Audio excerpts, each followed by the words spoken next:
Olá, está começando o Chão e Paz, o seu programa do bem. Na edição de hoje apresentamos uma reflexão a respeito da santidade, levando até você informações sobre os santos que passaram por Salvador na entrevista com o padre jesuíta Geraldo Coelho. Na série especial sobre este mesmo assunto, contamos a história de São José de Anchieta. O Chão e Paz está no ar. O padre jesuíta Geraldo Coelho lembra que todos nós somos chamados à santidade, o que significa levar uma vida plena, de acordo com o projeto de Deus. Veja só. O Chão em Paz está apresentando uma série de reportagens especiais sobre os santos e beatos que passaram por Salvador. E para falar mais sobre essas devoções, eu recebo aqui o padre Geraldo Coelho de Almeida. Tudo bem, padre? Muito obrigada pela participação aqui no Chão em Paz. E obrigado pelo convite. Então, de onde vem essa santidade no homem? Como é que a gente pode entender e explicar essa santidade no homem? Primeiro, não é nada de extraordinário, porque todo mundo é chamado à santidade. Porque a santidade é viver conforme o projeto de Jesus Cristo, conforme o plano de Deus. Jesus Cristo veio justamente para nos reconduzir pelo caminho que leva à santidade. É a mesma coisa que dizer a vida plena conforme o projeto inicial que Deus teve para a humanidade.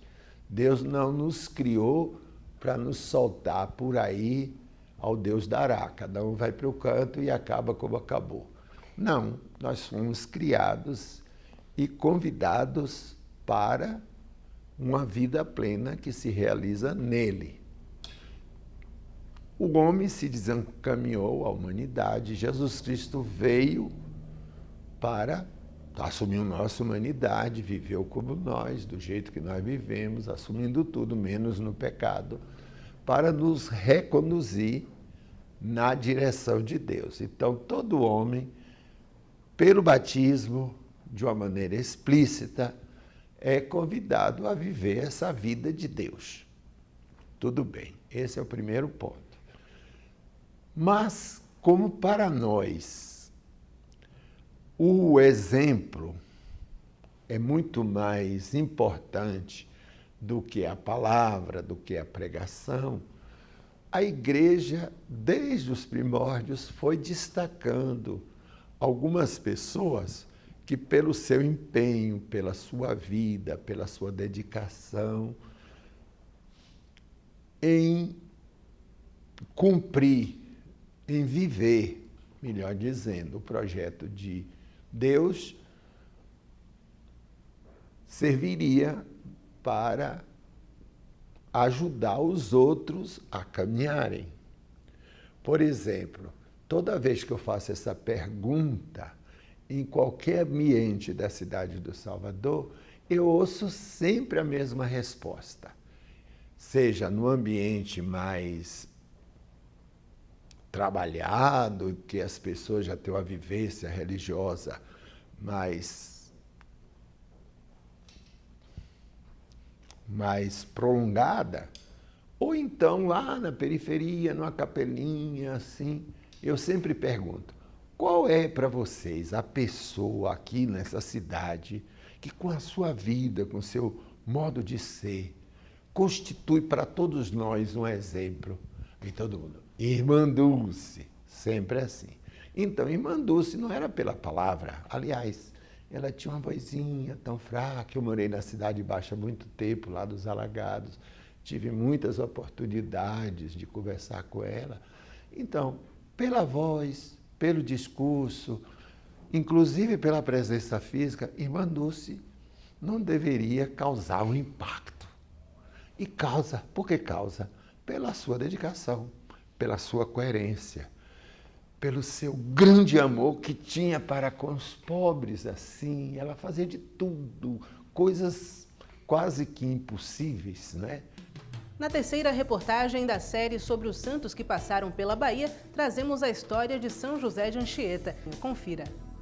Terceiro santo brasileiro, São José de Anchieta chegou a Salvador em 1553, aos 19 anos, e apenas 13 anos mais tarde se ordenaria sacerdote.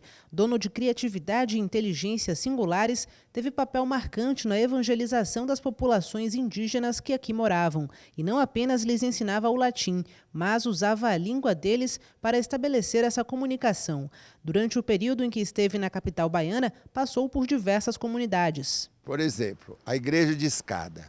Lá se sabe claramente que ele passou por lá, que ele ficou lá convalescendo por uns tempos, pouco tempo, mas ficou. A Igreja do Espírito Santo da Vila de Abrantes. Há episódios, inclusive, dos índios, uma pescaria, depois a passagem pelo Rio Joanes. Isso está escrito na história dele. Portanto, há vários lugares, e durante o tempo de provincial visitava todas as aldeias e as casas do Brasil.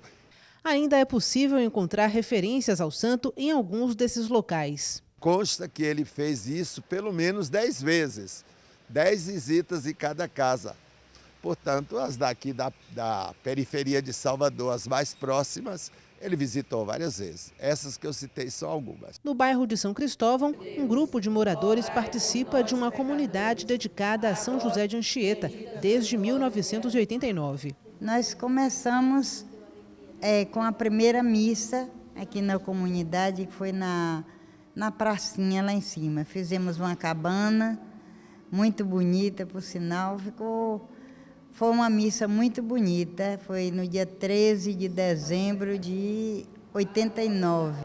A devoção ao santo é compartilhada pelos paroquianos de São Cristóvão. Quando a igreja nos apresenta um santo, né, a igreja nos convida a viver nos santos os valores pelos quais se tornaram santo. A importância, né, de Anchieta na sua dedicação à igreja, na sua enculturação, e a importância muito especial na catequese, na construção de uma comunidade religiosa.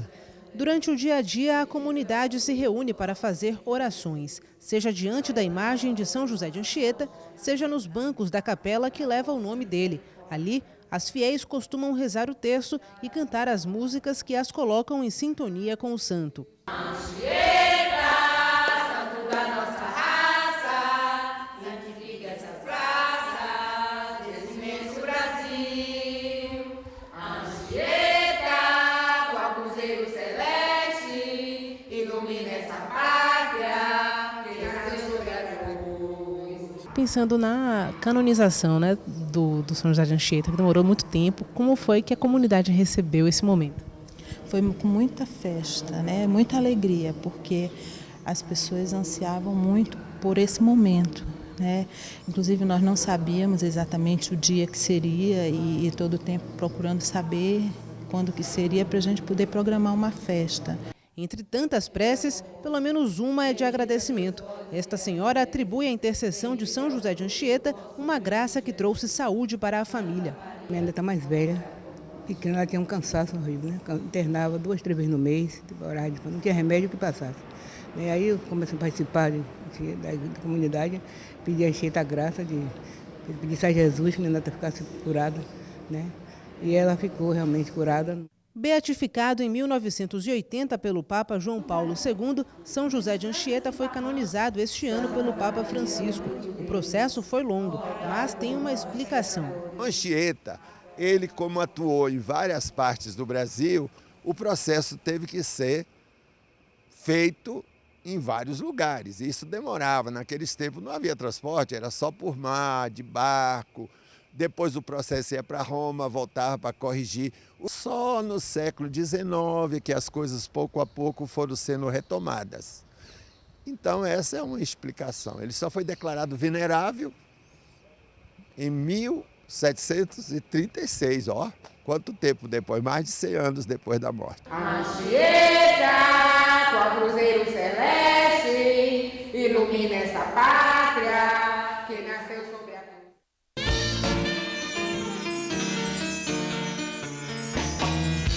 Pelo menos 6 santos e 6 beatos passaram pela capital baiana até hoje. O padre jesuíta Geraldo Coelho explica esses números. Padre, Salvador está localizada na Baía de Todos os Santos e não é à toa, né? Por aqui passaram mais santos e beatos do que imaginamos. Quais são eles?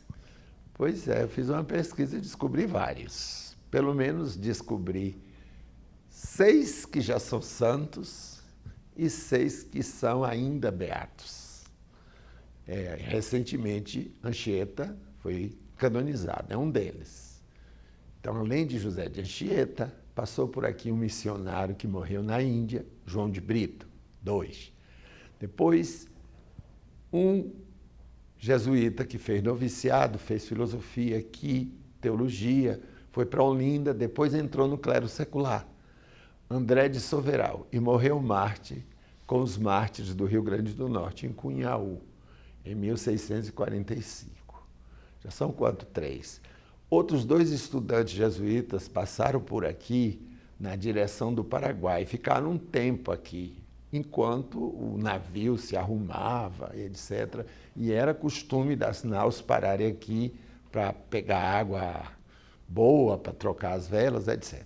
Nesse tempo eles ficaram aqui, foram para lá, estudaram em Córdoba, na Argentina, e finalmente foram ser missionários no território que atualmente está no Rio Grande do Sul. Na época pertencia às missões do Paraguai. Então é um dos 3, são 2 dos 3 mártires, chamado mártires paraguaios. No Rio Grande do Sul, mártires do Rio Grande do Sul. Juan de Castilho e Afonso Rodrigues. O outro é Roque Gonzalez, que é paraguaio. Então esses 2 passaram por aqui um período curto, enquanto esperava, sei lá, 1 mês, 15 dias. E quem mais? João Paulo II veio aqui 2 vezes. E Frei Galvão, que estudou no Seminário de Belém por um período de 4 anos, pelo menos. Depois foi para o Sul, entrou nos franciscanos e continuou sua vida por São Paulo. Ele era paulista de Santos. É um número grande comparando com outras cidades? Esses santos, viu, que já são canonizados, tem uns que ainda são beatos. Eu coloquei lá na lista do santo André de Soveral. Ele ainda é beato. Depois, além desse beato, tem Inácio de Azevedo, que tinha vindo ao Brasil, voltou para recrutar novas forças e, no retorno, foi martirizado na Ilha das Canárias, com mais 39 companheiros, são os beatos, os mártires do Brasil, o título é esse, Inácio de Azevedo e 39 companheiros mártires do Brasil. Então, Inácio de Azevedo, André de Soveral, Teresa de Calcutá, Lindalva, irmã Lindalva, e tem também um missionário que passou por aqui e morreu no Japão, chamado Carlos Spínola. Então, quando é de Soveral, são 6 santos e 6 beatos. Um número razoável. Pois é, e o que explica essa grande quantidade de santos e beatos aqui, historicamente? Primeiro, a posição da cidade, né? Salvador estava num ponto privilegiado. Quem vinha de Portugal e se afastava da África por causa das calmarias, ia bater nas costas do Brasil. E onde é que ia parar? Aqui, que era a cidade mais importante, a partir de um certo período, de todo o hemisfério sul. Então, aqui era a cidade mais importante do Império Português, depois de Lisboa, naturalmente. Então, eles vinham, paravam aqui por várias razões. Parava para aquilo que eu já falei, para pegar água, para trocar as velas. E nesse íntere, alguns ficavam aqui um tempo, o que aconteceu com vários desses que eu citei. E outras circunstâncias levaram, porque João Paulo II passou em várias outras cidades do Brasil, Teresa de Calcutá também. Mas outros se explica por causa destas circunstâncias. Salvador recebeu o primeiro núcleo brasileiro das Irmãs de Calcutá em 1979, quando Madre Teresa esteve aqui. O padre jesuíta Geraldo Coelho conta mais detalhes dessa história. E desses santos e beatos que passaram por aqui, eu queria que o senhor falasse mais detalhadamente sobre os caminhos, né, de Madre Teresa, Beata Lindalva e São José de Anchieta.